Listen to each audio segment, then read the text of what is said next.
How's it going, guys? I'm back here at it to talk to you guys about a movie that I saw over the past weekend. It's an old one, but a good one. My voice is a little out because yesterday there was a really good game. I'm a pretty big Miami Dolphins fan, and we haven't had a good team in a while. We're currently 4-2. Yesterday's game against the Chicago Bears was crazy. We went into overtime. We were at the 1 yard line. Then the guy fumbles the ball, and it was crazy. So there was a lot of screaming. I tend to scream a lot on these Miami Dolphins games, but it was a really really good game, and we came victorious. We won by a field goal in overtime, and it was very exciting. So I had to scream, and my voice is a little out. But anyways, I am here to talk about an old movie that I had to revisit. I'm actually gonna see the entire trilogy, but I'm gonna go one step at a time. So I saw the first one of the trilogy, and I'm talking about Indiana Jones, Raiders of the Lost Ark. Now, what can I say about this? I do remember a lot of parts as a kid, and I actually wrote them down because I tend to write a lot. And I also tend to forget a lot about stuff. I could literally watch a movie. I don't know if I've said it before, but I could watch a movie today, and by Friday, today's Monday, and by Friday, I would totally forget about it. Like it's like watching a new movie. Like, I have a horrible memory, and I just write down stuff a lot. So, not only that, I also write stuff that I found out online about the movie and stuff, so I can share with you guys about it. So yeah, what I got here is Indiana Jones, of course directed by Steven Spielberg, one of the greatest of all time, if not the best director of all time. But yeah, he directed this. A lot of people don't know that the writer is George Lucas. George Lucas wrote this. A lot of people know George Lucas from his Star Wars saga, but he also wrote Indiana Jones, so he takes a lot of credit for this. And also Philip Kaufman is also a writer. Screenplay was written by Lawrence Kasdan. This movie runs at an hour and 55 minutes. Of course, it stars Harrison Ford as Indy and Karen Allen as Marion, which Marion is his like ex-lover. That apparently they had a romance before the movie that we can only hear about because we don't. They never showed what it's just an ex, one of his exes, his ex. Rotten Tomato gave it a 95%. IMDb gave it an 8.5 out of 10. So it's up there. It's pretty good. A lot of people gave it good reviews. I remember as a kid, this movie was called Raiders of the Lost Ark, and then I think it was in 2002 that they changed the name to like Indiana Jones and Raiders of the Lost Ark because they kind of like wanted like in sync to sync it in with the other Indiana Jones, and it's called Indiana Jones and Raiders of the Lost Ark. But before it was just Raiders of the Lost Ark. So now, yeah. So basically, it's won 4 Oscars, including Best Visual Effects and Best Sound. And the story is, let me see. I put it's based on Indiana Jones, who is a famous archaeologist and a college teacher.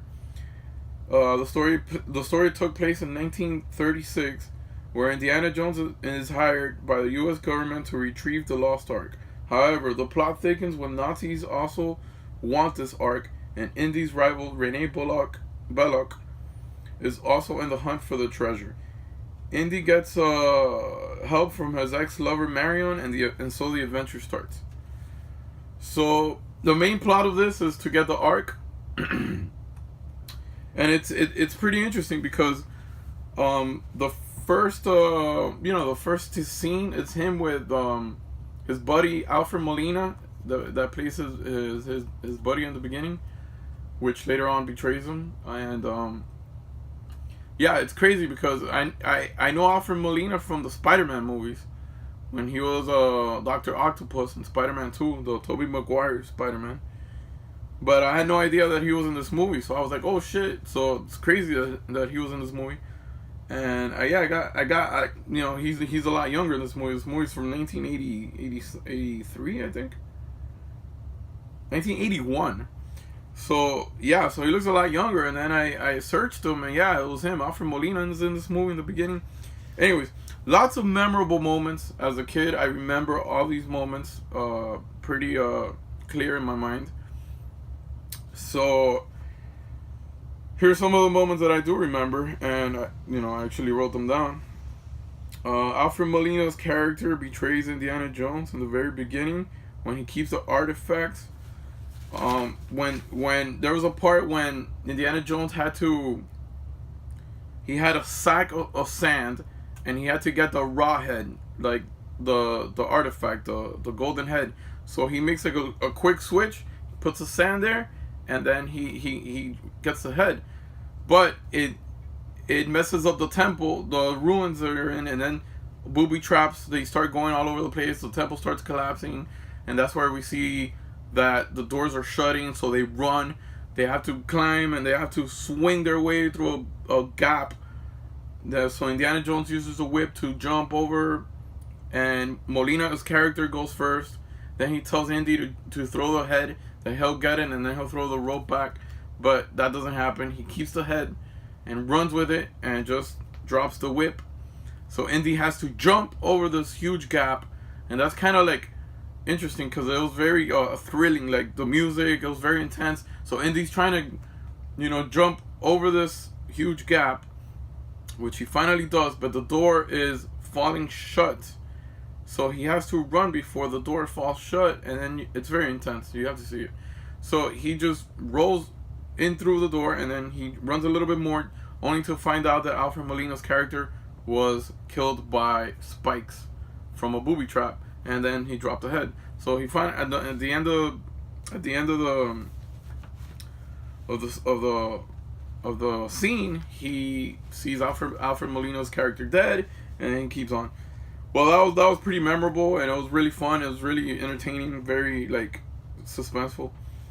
Then, of course, you got the famous rolling boulder, the big, huge rock that's rolling and is chasing Indiana Jones all the way to the end of the temple or the end of the ruin that he's in, collecting the same artifact. And then, as soon as he leaves the temple, there's a bunch of Indians. They're like waiting for him with like spear and shit.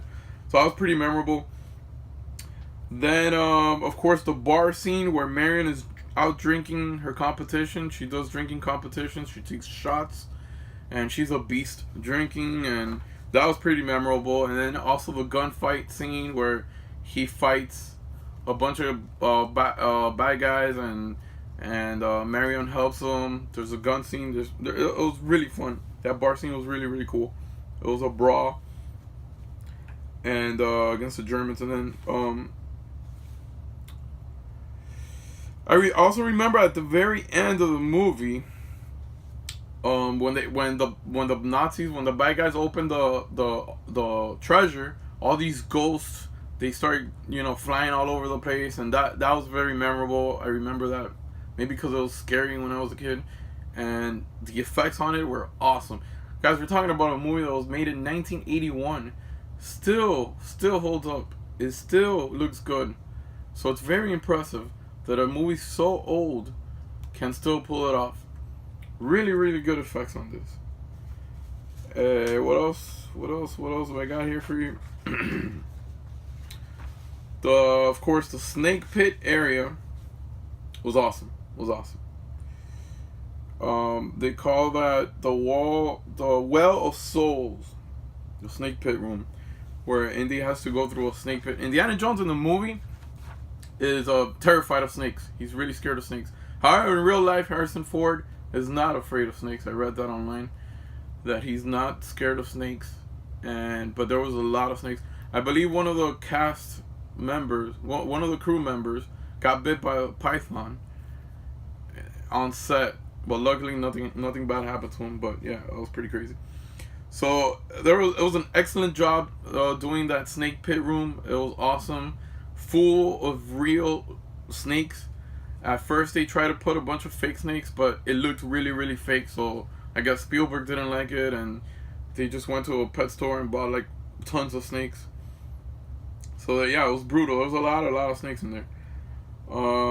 When Indy and Marion escaped the snake pit room, Indy was fighting this big bald brute guy. When things were blowing up, that was very memorable too. A very memorable fight. Yeah, I remember that clearly. Actually, that big bald guy, his name is Pat Roach, and he was a former wrestler. And by the way, he gets killed twice in this movie. The first time at the bar fight, he was the big dude in the bar fight. He got killed there. And then the other time was the one that I just mentioned in the helicopter. He got hit with a propeller in the helicopter while Indy was escaping the snake pit room area. He fought Indy there. He made 2 appearances there. Pat Roach did. What else? Indiana.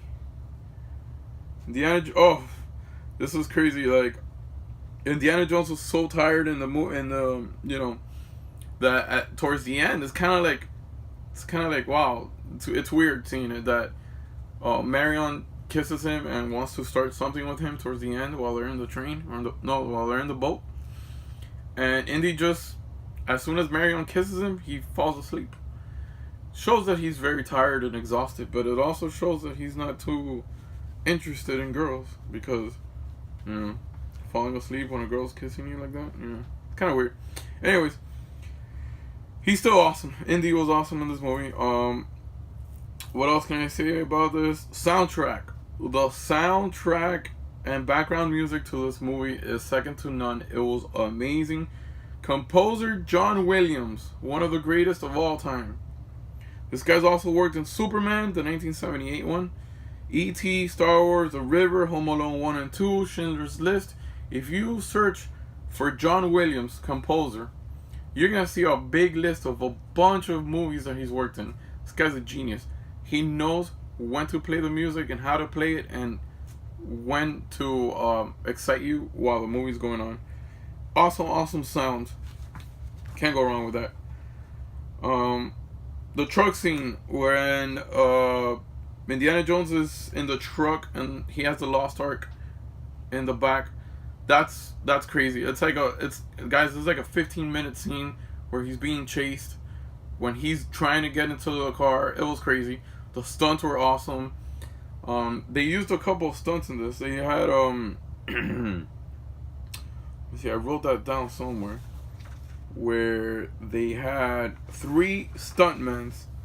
They had 3 stuntmen for Harrison Ford. One was when he fell with a statue in the snake pit room. The big statue that he falls to break a wall. So that was one of them. The other one was when he was dragged by this truck that I'm talking about. That he's dragged by a rope, and he's dragged, like the truck's going like 50 miles an hour or 60 miles an hour, and there's a guy being dragged. So they used a stuntman for that. And the third one was when he was riding a horse downhill while he was pursuing that truck. So that was another stuntman.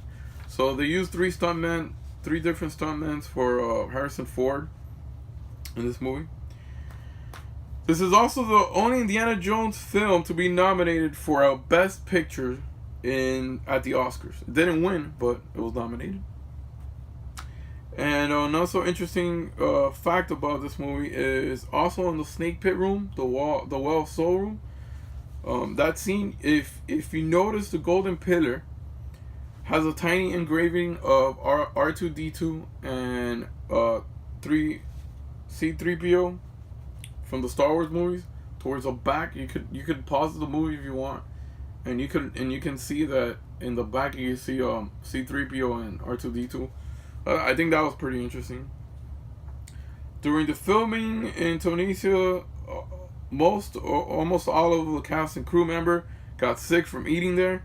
Director Steven Spielberg avoided the sickness by eating his own SpaghettiOs that he had brought with him.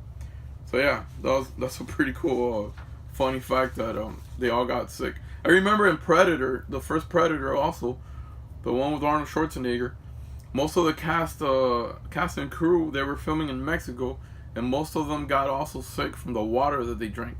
I don't know what it is about these third world countries that the food and the water gets people sick.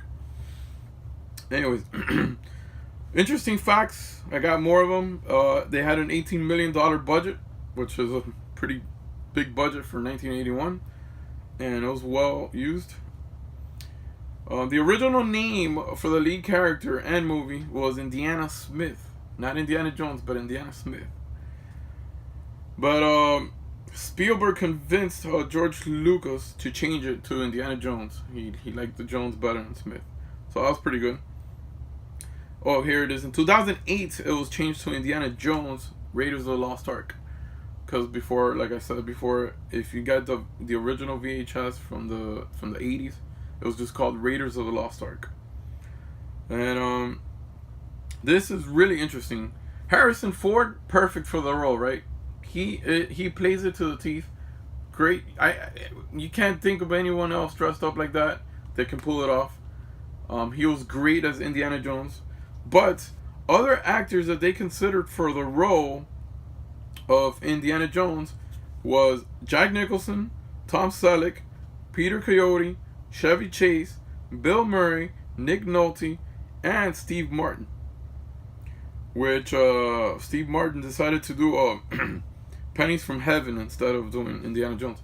So, can you imagine Bill Murray or Chevy Chase or Nick Nolte, Tom Selleck doing this movie? That's just crazy. Thank God it was Harrison Ford. Anyways, it was voted number 2 in Empire Magazine's 500 greatest movies of all time in the September 2008 issue. And as I mentioned, there were all real snakes in the snake pit scene, which was pretty crazy because if you look at the scene, it's got to be more than 1,000 snakes in there. So yeah, so this is a great movie. If you've never seen it, I highly recommend it. Raiders of the Lost Ark, badass movie, Lucasfilm, Paramount, 1981, still lives up to it. I give it a 9.0 out of 10. Very great movie. Raiders of the Lost Ark, entertaining. It has a little bit of everything. Go out, check it out if you haven't seen it. And if you've seen it, rewatch it, relive it, because it's worth it. I love this movie. I am on my way to go watch Temple of Doom now. So, expect a video in the future for Indiana Jones and the Temple of Doom, which as a kid, that was my favorite one. Let's see if it still is. Until next time, I'll see you guys later. Bye.